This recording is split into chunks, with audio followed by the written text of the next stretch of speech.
Hello, welcome back. Now, we've heard from both Mr. Hardy and Mr. Simba. And now we'll have them return back for us for a panel discussion regarding their presentations. And to help moderate that, please welcome the Chief Tread Right and Sustainability Officer at the Travel Corporation. Ladies and gentlemen, please welcome Ms. Shannon Guihen. Shannon?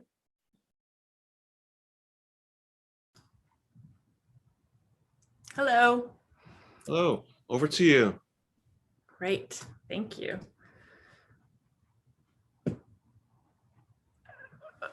Excuse me, sorry, I have some notes over here. I can't move them. So welcome back, gentlemen, Simba and Mario. If you're ready to join us, I have a couple questions. I'm really interested to hear a little bit more about what you both had to say. Simba, if we could start with you. I was really interested when you acknowledged that in around 2000 and moving on from there, that tourism as a sector was really finally being embraced by your region. And that as a result, a number of tactics were developed and put into place that bridge the gap between governments and businesses. So the Social Development Fund in Mauritius, as an example, as well as Campfire and subsequent programs that came in its path. So with respect to Campfire in particular, I'm curious what, in your opinion, was the key to success of such a program? Yes, thank you, Shannon, and I'm glad to be back to this session. Yeah, indeed, the Campfire program. As I said in my presentation, it was a concept that started in Zimbabwe, and it's a concept that has been used across the continent by many countries, of course, with different variations. But what is the key to the success of this program and the similar programs that have been implemented in countries like Botswana, Namibia, Kenya, Tanzania, and other countries are following? For me, because I was involved in a study that we carried out under the Regional Tourism Organization of Southern Africa, RETOSA, the key factor was the involvement and participation of the local people. It was involvement at all levels. That is to say, from the conception of the project right down to the implementation of that project, where the local people were involved in decision making at all these stages. So what was very important is, of course, the buy-in of and support of the local community. You find out that the local people need to understand what is in it for them if you are bringing or introducing a program of this nature. Their voice must be heard. These are people who are living in their area. They know the area better than anybody else.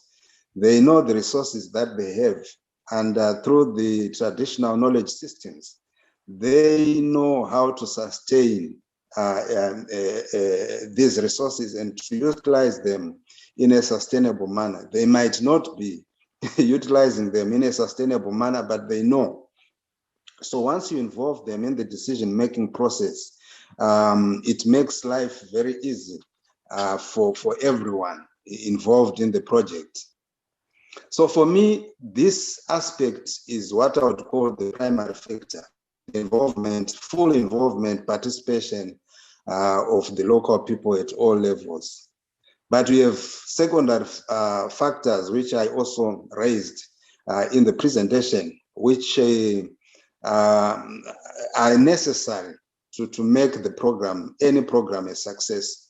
Because in most cases, as much as we can say the local people have this traditional knowledge about their area, they know the resources they have and how to utilize these resources in a sustainable manner.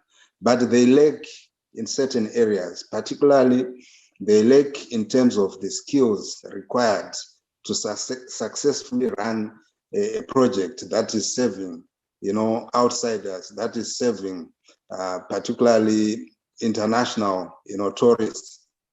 So we are looking at skills that relate to coming up and producing a product and providing a service that is of good quality. You are looking at management skills, managing the resources that they have, managing the human resource in particular, managing finances. You are also looking at issues of marketing, digital, social media marketing now. It's very, very key. And in most cases, the people, especially the target group we are looking at in the rural areas, they may not have all these skills. And when a program comes in, it's important to then come in with these skills and impart these skills on the local people. That combination, and of course, access to funding is key, access to the market. In some cases, access to these areas in terms of the infrastructure, in terms of roads, may not be there. So it's important to have this. So these are the factors that combined, they made this program a success. And it's a program that has been applied across the continent, particularly south of the Sahara, where I looked at the case studies. Right. Back to you, Shannon. Thank you. And absolutely, that community participation is critical. We talk about it, we all appreciate it. I think what's difficult is actually making it happen. And so, I had hoped that was going to be your key to success, that you had acknowledged. Really wonderful to hear that it was. I'm curious as well, you mentioned that ATC is in the process of recovering several post-COVID recovery tactics, something that's on everybody's mind. I'm curious what the target is going to be. Are you going to be targeting small to medium-sized enterprises, for example? Can you expand a little bit on how recipients of the fund will be assessed, or perhaps what your funding priorities are going to be? Yes, again, thanks, Shannon. Yeah, it's interesting. You raised this as a recovery fund, which is very important because ours at ATC, we have called it a revolving fund.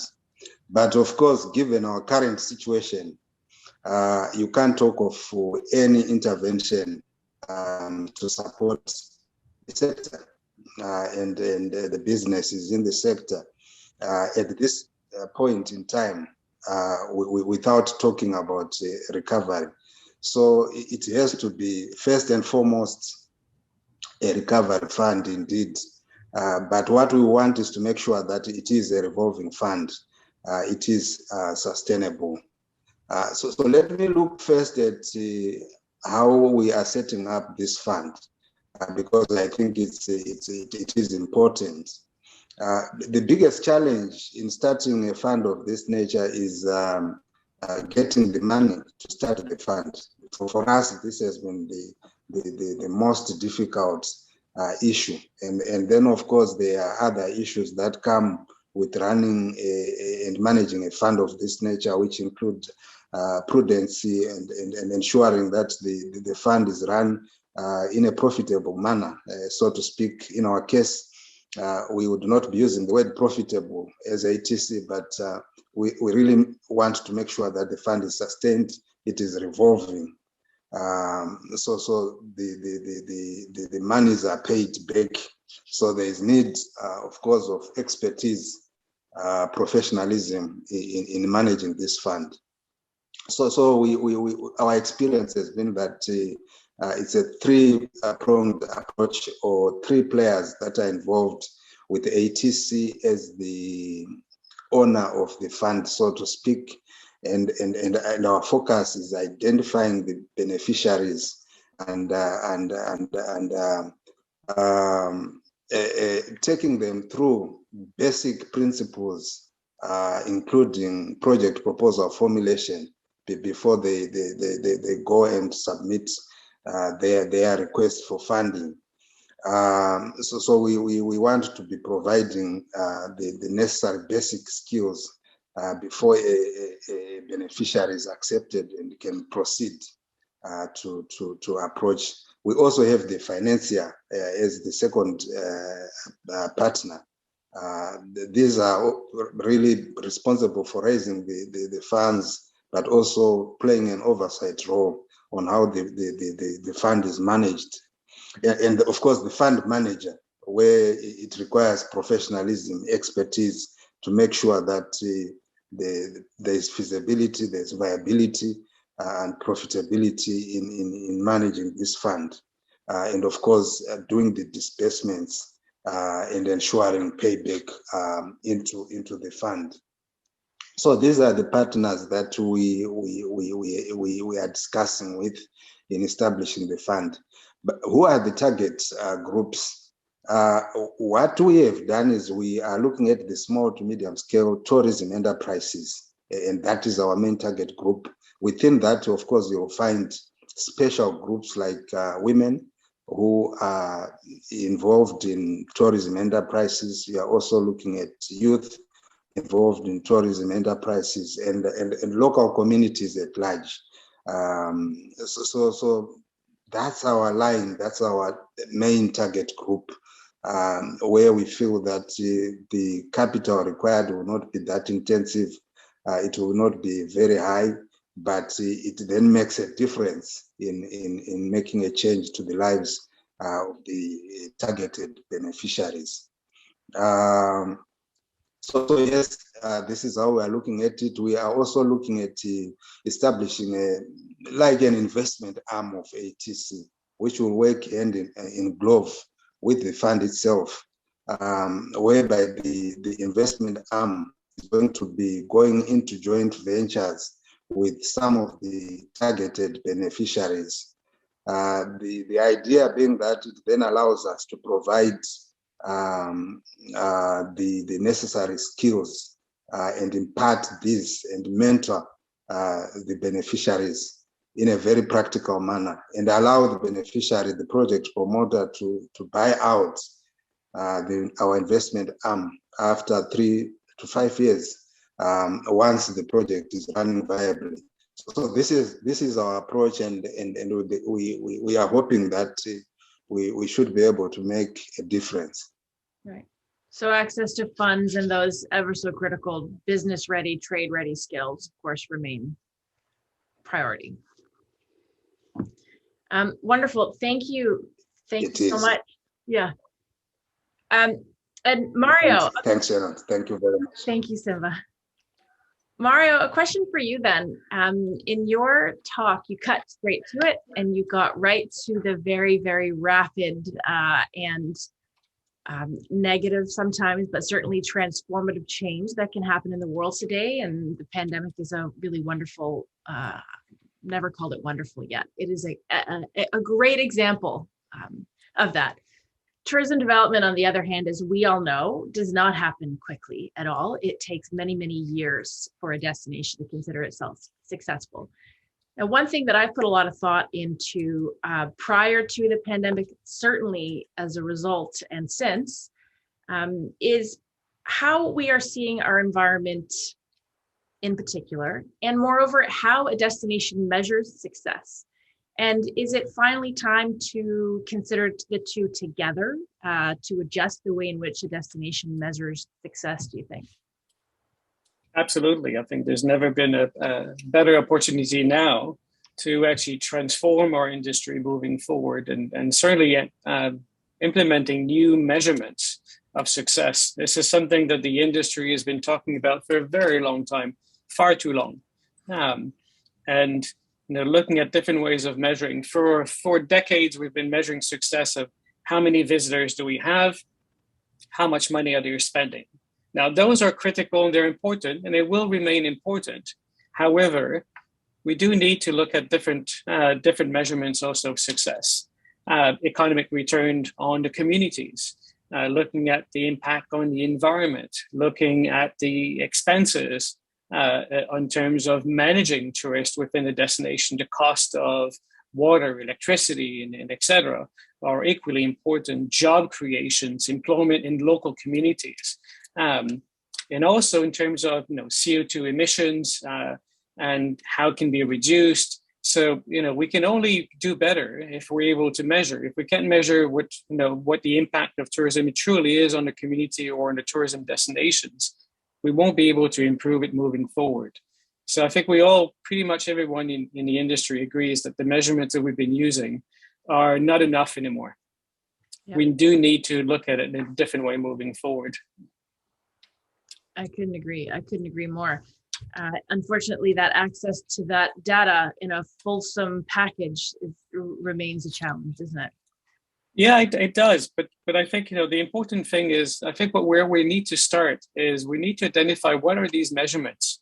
What are the measurements we need to improve the management of destinations moving forward? Let's not worry about where we find information yet and how we're going to fund it, where we're going to source it. But let's figure out what they should be. And then once we know what they are, that we can work with both the private and the public sector to find ways to aggregate the information we need to improve moving forward. But we need to start somewhere. If we don't know what their measurements should be, we'll never start. We'll just be talking about this again in the next year, in the year after, and the year after. So I think that a question for the both of you on that, and to, I guess, to close this out, because we have just a few minutes left, is, rural tourism development in some cases is very much tourism development starting from scratch. And it's a really wonderful opportunity to do as you say, Mario, and right those wrongs, put in better indicators. What, if the both of you could answer, would be your top 3 to 5 measures, or you can pick any other number, that you would love to see put in place to rural tourism developing just from the start, that will take the full picture from sustainability to financial security into play? Yeah, I'd say the first one would be the environment, the impact on the environment at a local level, and the same thing for job creations and economic impact. But what I mean by economic, I don't mean actually how much money people are spending. I mean actually contributions to the local economy within a community, within a small village or rural area, what the impact is from tourism within that community itself. Because quite often we only look at the destination or at a country level, what the economic impact in terms of spending. But we also forget about the local communities. Quite often what we've seen before, and I'm sure at travel corporations you've sensed this or you've seen this before, where there's a big concentration of tourists and spending within one particular area of a destination or a country, while many other communities are equally beautiful to visit and could benefit from tourism, are not getting their fair share. So how can we better distribute the wealth that tourism can bring to the local communities is something we need to measure and improve moving forward. Mm-hmm. Well, I can say with respect to the work that we do, we rely quite heavily on the Sustainable Development Goals and their particular framework that gets into the nitty-gritty to help guide us, because it's a big question. Simba, what do you think? Yes, I wanted to agree with Mario, and the COVID-19 now allows us to start afresh and right the wrongs as identified by Mario. But I also want to maybe take it to the lower level and come back to the issues that I raised. As we look at the success of the interventions, we must also be looking at the access to the resources by the local communities. How much accessible are the local resources now to the local communities? It's very important, because without that access, which has been the case in the past, they cannot benefit, and they cannot also then utilize the resources sustainably or try and protect these resources. And you're also looking to access to the markets. The biggest challenge that the local communities face is that they have no access to the markets. It becomes very difficult. They may have the product, but if they can't get to the market, then they don't benefit anything. You also want to look at the issue of infrastructure. Are we providing, as governments, as developmental agencies, the needed infrastructure in terms of the soft infrastructure that also covers issues of skills, social media, access to internet, without speaking of access roads to these areas. So for me, it is the level of involvement that we must also measure and say how much are the interventions allowing the local people to be involved in these programs and to benefit therefore from the programs. Right. Yeah, I'd like to, I know we're running out of, yeah, I know we're running out of time, Shannon, but I'd just like to add one thing here that Simba just mentioned, which is critical. So yes, we may look at new measurements, and we will, and we need to look at new measurements moving forward. But I think Simba touched on a point which is also critical. We need to measure the success of the new policies that we're putting in place to make sure that they're working. Because if they're not working, then we need to adjust them to make sure that we actually meet the demands and the needs of the local communities. Mm-hmm. Yeah, it sounds like it's I certainly think there's a really interesting opportunity for new tourism developments with their goal setting, and to do it in a really fulsome approach, taking everything you gentlemen have mentioned and adding in those new sustainability measures, energy use, water use, etc. So I suppose that's our challenge to the group. Well, Yes. Thank you both. I really appreciate your time. It was lovely to chat with you both and catch up with you. And now I believe we are handing it back over to Paul. Thank you very much. Thank you very much, Shannon. Thank you very much, Mario. And thank you very much, Mr. Simba. Thank you very much for taking the time out of your busy schedules to join us for your presentations. And thank you, Shannon, for doing an excellent job of moderating that panel. So we've just heard the panel discussions from our two keynote presenters. And now we'll move to a promotional video from the town of World Rural Tourism. Sit back, relax, and enjoy.